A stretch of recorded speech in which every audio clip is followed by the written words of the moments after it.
On one cold and foggy morning, the most powerful man in Japan sat on a hill and waited, while everything he had built hung on a single act of treachery he could not control. The date was the 21st of October in the year 1600. The place was a narrow valley in central Japan called Sekigahara, and the next few hours would decide who ruled the country. By the usual estimates, well over 150,000 men were packed into that misted basin, banners soaked with dew, matchlock guns kept dry under cloaks, horses steaming in the cold. When the fog finally burned off and the fighting began in earnest, the two sides were close to evenly matched, and for hours the battle swayed back and forth with no clear winner. And still, the heavy, watchful man in his late 50s sat on his hill and waited, because everything now hung on a promise. Somewhere across the valley, a young commander on the enemy side had secretly agreed to switch sides in the middle of the battle. And it all depended on whether he would actually do it, or lose his nerve and stay loyal. This man had spent his whole life learning how to wait. You know him, right now, better than you might think. He is the model for Lord Toranaga, the patient, calculating warlord at the center of the television series Shogun, the role that won Hiroyuki Sanada an Emmy, and that returns for a second season. But the real man on that hill was not invented for television, and he did not begin as a lord at all. His name was Tokugawa Ieyasu, and by the end of that single day, he would hold the most powerful position in Japan. Within 3 years, he would take the very title that gives that television drama its name, Shogun, and found a dynasty that would rule the country for more than 260 years. Here is the strange part. Two greater men had already done what Ieyasu was about to do. They had seized this same country, and both of them had lost it. Ieyasu was the third, the latecomer, the one who waited longest, and he was the one who made it last. So before we come back to that hill, and to the betrayal he is waiting for, we have to answer a harder question. How did this man, who was not the strongest, and who began life as a frightened child handed over to his enemies, end up holding everything the others could not keep? To understand the morning at Sekigahara, we have to go back almost 60 years, to a small boy who was given away. He was born in the winter of 1543, in a small province called Mikawa on the Pacific side of central Japan, and the name his family gave him as a child was Matsudaira Takechio. He was the son of a minor warlord, the head of a small and struggling clan, and he was born into the most dangerous century in Japanese history. For more than 100 years, the country had been consuming itself in war. The emperor in Kyoto was a powerless figurehead. The old central government had collapsed, and real power had broken into the hands of dozens of regional warlords, the daimyo, who fought one another without end for land and survival. Historians call it the age of the country at war. A small clan like his, caught in the borderland between two much stronger neighbors, had almost no good choices. To survive, his father did what weak lords were often forced to do. He bought the protection of a powerful neighbor, the Imagawa clan, and he sealed the bargain by handing over his own small son as a hostage. And so, at the age of 5, the boy who would one day rule all of Japan was taken from his family and sent to live among strangers, a human guarantee of his father's loyalty. Even that did not go smoothly. By one well-known account, the child was seized on the road and held for a time by a rival house, the Oda, before he finally ended up where he had been meant to go, in the distant Imagawa capital. He would spend most of his childhood and his teenage years like this, a hostage, a privileged prisoner, raised and schooled well enough, but never free, always aware that his life depended on the moods and the calculations of more powerful men. It is impossible to know exactly what those years did to him, and we should be careful about turning a child's captivity into a tidy explanation for everything that came after. But it is hard not to notice the shape of it. the man who would become famous, above all else, for his patience, for his almost inhuman ability to wait, to endure, to swallow an insult and bide his time, learned as a small boy that his very survival depended on doing exactly that. The ground he would build everything else upon was not strength of arms or numbers, but the plain and stubborn ability to outlast the powerful people around him. And endurance alone wins nothing. To turn that patience into power, he would first have to survive the two greatest warlords Japan had ever produced, and then he would have to outlive them both. In his late teens, as the clan that had held him hostage suddenly collapsed in war, the young man broke free at last and went home to Mikawa to lead his father's people in his own right. And almost at once he made the choice that would define the first half of his life. Rather than stand alone, he allied himself with the most formidable rising power in the country, a brilliant and ruthless warlord named Oda Nobunaga. It was not an equal partnership. Nobunaga was the senior partner, and at one terrible moment, Ieyasu, to prove his loyalty and quiet Nobunaga's suspicions, is said to have consented to the deaths of his own wife and eldest son. The sources tell that episode in different ways, and historians still argue over it. But whatever exactly happened, the lesson of it is stark. Ieyasu would pay almost any price to survive and keep his place. He held to that alliance for some 20 years, while Nobunaga crushed his rivals one after another and came within reach of uniting the whole country. And then, in 1582, it all overturned in a single night. Nobunaga was betrayed by one of his own generals and forced to die in a burning temple in Kyoto, with the unification almost finished and suddenly leaderless. In the chaos that followed, it was not Ieyasu who seized the prize, but another of Nobunaga's men, a commander of humble birth named Toyotomi Hideyoshi, who moved faster and more cleverly than anyone, and made himself the new master of Japan. Ieyasu fought Hideyoshi briefly, to a bloody standstill, and then did the most characteristic thing he ever did. He calculated that he could not yet win, and he chose to bend rather than break. He became Hideyoshi's outward vassal, his loyal supporter, and he waited. Hideyoshi, who never fully trusted him, eventually moved him out of his ancestral lands and off to the east, to a wet and undeveloped region around a small fishing village on a wide bay. Some say the move was meant to weaken him by setting him far from the capital. It did the opposite. Around that village, Ieyasu began to build. The village was called Edo, the place we now call Tokyo, and he turned it into the seat of the largest and best-run domain in the country.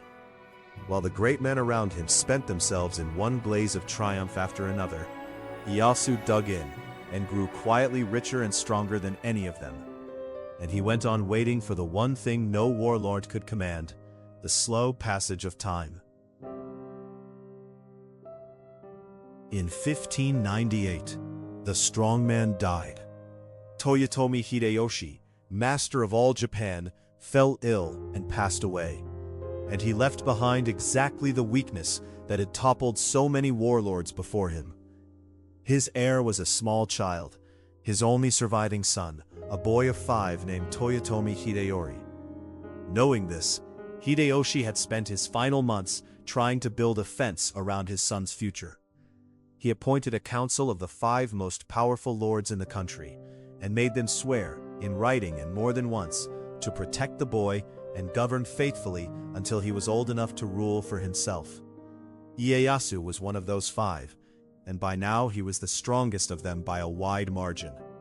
What happened next can be told 2 ways, and the truth most likely lives somewhere between them. In one telling, Ieyasu was a patient loyalist dragged into a fight by the suspicions of smaller men. In the other, he was a calculating operator who saw a 5-year-old child standing between himself and the whole country, and quietly went to work. What we can actually document is that almost at once, he began doing the very things the dead ruler had forbidden, arranging marriages between his family and other powerful houses, building a web of alliances, and gathering supporters, the ordinary machinery by which one lord turns himself into a ruler. To one man in particular, this looked like exactly what it was. His name was Ishida Mitsunari, a sharp and devoted administrator who had risen under Hideyoshi, and who saw himself as the guardian of the dead lord's wishes and the child's rights. Mitsunari and Ieyasu came to stand for the two halves of a splitting country. On one side gathered the lords who threw in with Ieyasu. On the other, rallied those who answered Mitsunari's call to defend the Toyotomi heir against a man they now openly accused of stealing the boy's inheritance.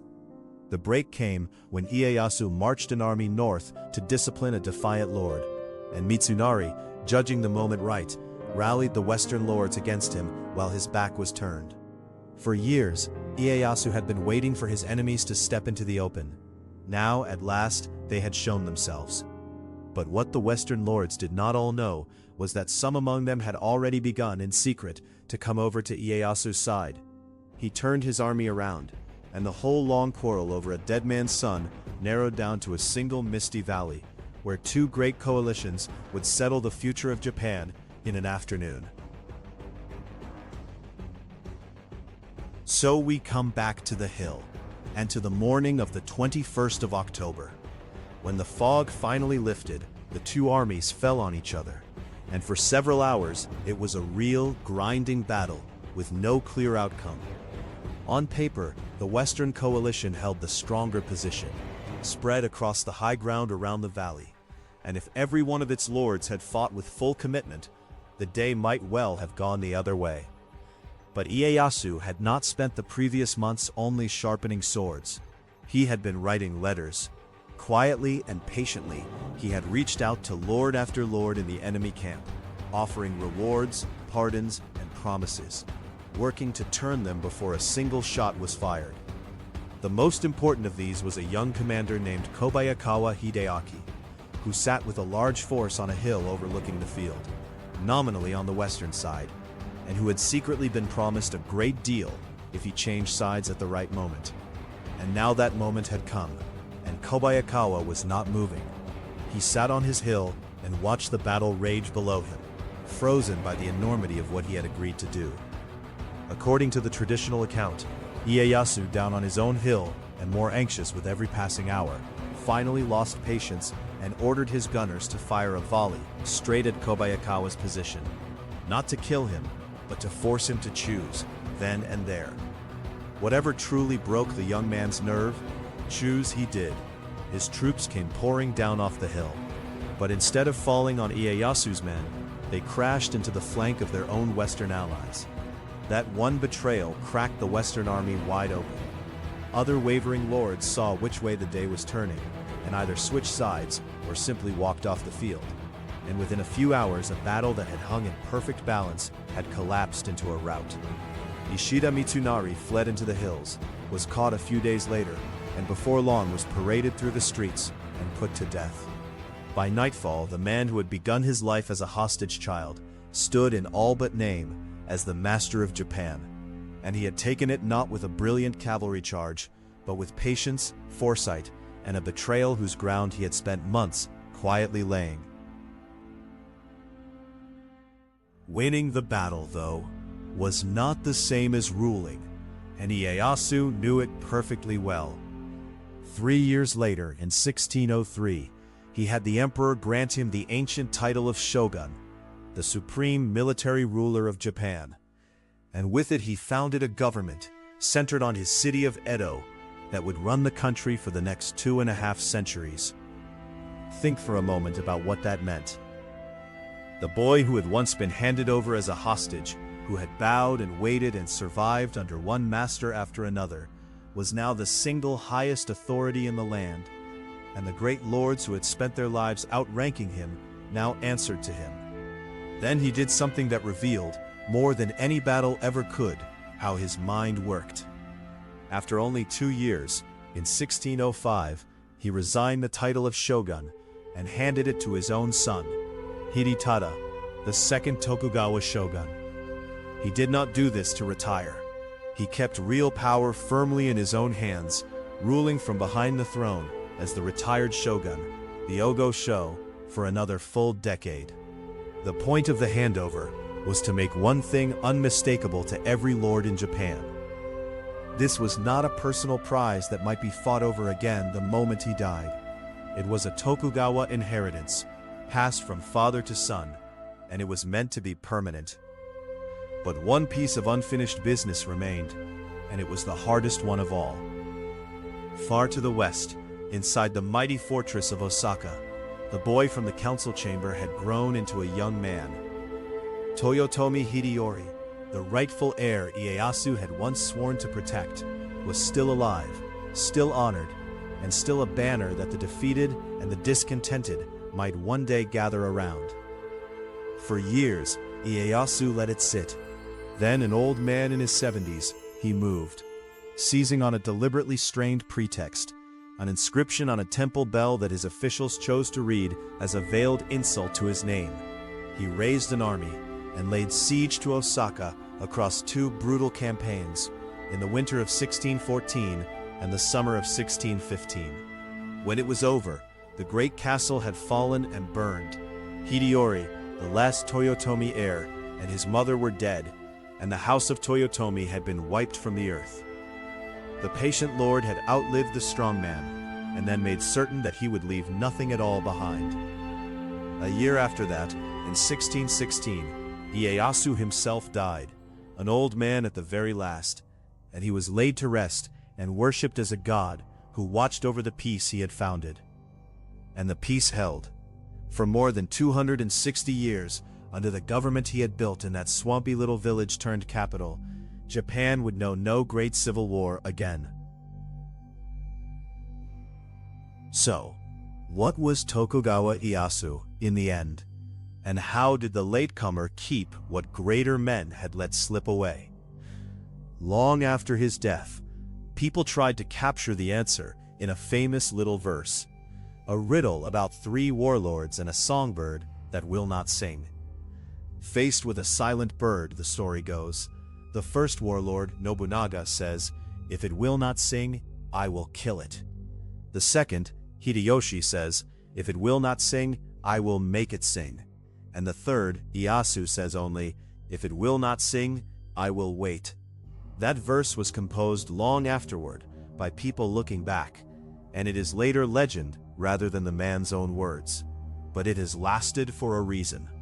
Nobunaga, the destroyer, broke the old order and was murdered before he could rebuild it. Hideyoshi, the dazzling upstart, forced the country together by sheer will and watched it slip from his dead hands within 2 years. Ieyasu did neither. He simply outlasted them both, endured every humiliation, refused every fight he could not win, and was still standing, patient and prepared, when the whole country at last fell into his keeping.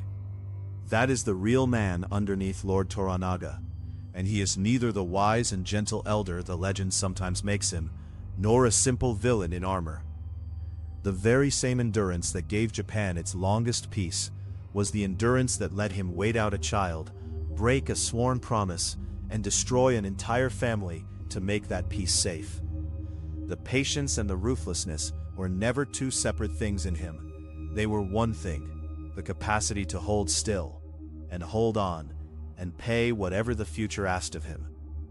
Go back, one last time, to that hill above the fog at Sekigahara, to the heavy, watchful man waiting for a betrayal he had spent months arranging. Everything he was is already there in that single image. He had waited his whole life to reach that one morning, and he would go on waiting and paying for years afterward to make certain that what he won that day would never again have to be won.